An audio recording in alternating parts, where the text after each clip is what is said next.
नमस्कार, मी दीपिका. आज आपण प्रेशर कुकरमध्ये चिकन कसे बनवायचे हे पाहणार आहोत.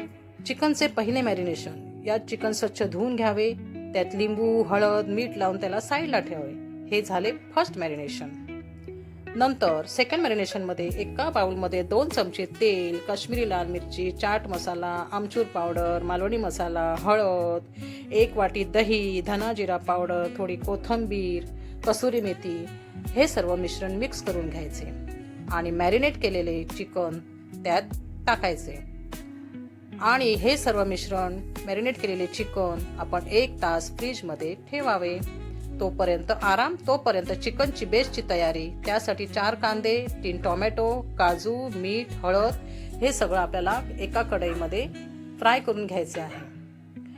तेलामध्ये थोडासा कांदा टाकायचा, ते चांगलं लाल करायचं. टोमॅटो टाकायचा, तोही लाल करायचा. त्याच्यात हळद, मीठ, काजू परत टाकायचे आहेत आणि ते झाकून त्याचं चांगलं पेस्ट करायची आहे.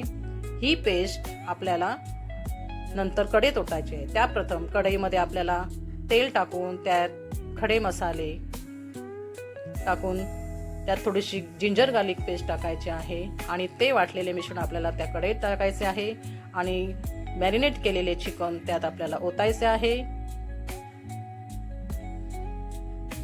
ते मॅरिनेट केलेले चिकन पूर्णपणे कोथिंबीर वगैरे टाकायची वरून आणि ते व्यवस्थित ढवळून घ्यायचे आहे. कुकरची शिटी लावून आपल्याला 2 शिट्या देऊन ते चिकन रेडी झालं आपलं.